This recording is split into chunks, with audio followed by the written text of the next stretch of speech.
So in this problem, we have another data table, right? It's not a big one, but I've got a data table right here. And we've got a paragraph above it, which is a lot of words.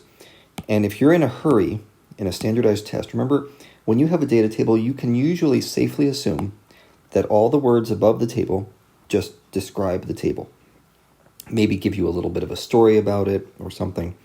But in this case, it says, we have this engineering project and the students are measuring a car, and it goes a distance of x in a time of t. Okay, and it just describes the table. So you've got t here. This is time.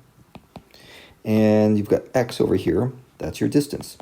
And if you've been lucky enough to take physics, then you'll enjoy this problem. But this is a basic style of algebra where you have to take a story and you have to put it into an equation describing that story. So in this case, it wants to know which of the following equations represents the data collected. And you can see all these equations are x equals.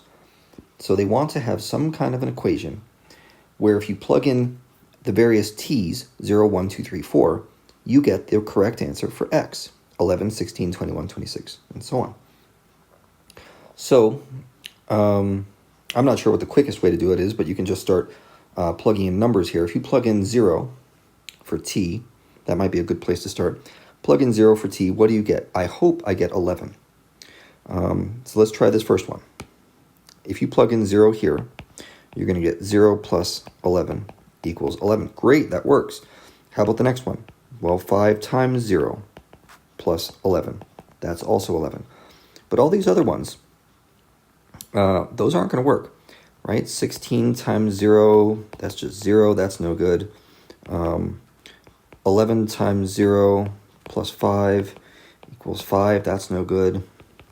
And 5 times 0 plus 6 equals 6. That's no good. So right away, I've got 3 answers that aren't going to work right here. And that's great because we've narrowed down our list substantially. For a very easy trick, all we did was we plugged in 0. That's one of the nice things about 0. It's very easy to plug in. And now if you plug in 1, you can try another one of these things. So let's plug in 1 now. I'm going to erase. Whoa, that's not what I wanted. I want to erase this stuff. And now I'm going to try plugging in the number 1, t equals 1. So 1 plus 11, that's equal to 12. I wanted 16 in my table. So that one's not going to work. And we have our answer right here. You can double check it. 5 times 1 is 5, plus 11 is 16. So that's one method of solving this, which is just plug stuff in and see if it works. And it's not a bad method. If you're interested, you can try another technique, which is more like building the equation in the first place, not just by testing the equations below, but by actually building it. So if you look at the data table, what we have here is a starting point of 11, right? This is where the little car starts. And you can see, what does it go each second? Each second it looks like it's hopping or traveling a distance of 5. So if you think about this in terms of an arithmetic sequence, maybe that will be helpful if you learned about them, but it's not necessary.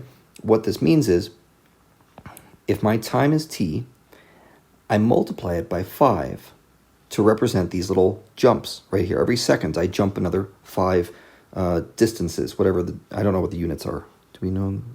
Feet. I jump 5 feet every second. So that's going to be 5t. And then you have your starting point there of 11. That's times 0. So if you think about it in terms of building an equation, that might be a helpful way to look at it. And there's our equation right there. But you could also just plug things in. It's just a preference.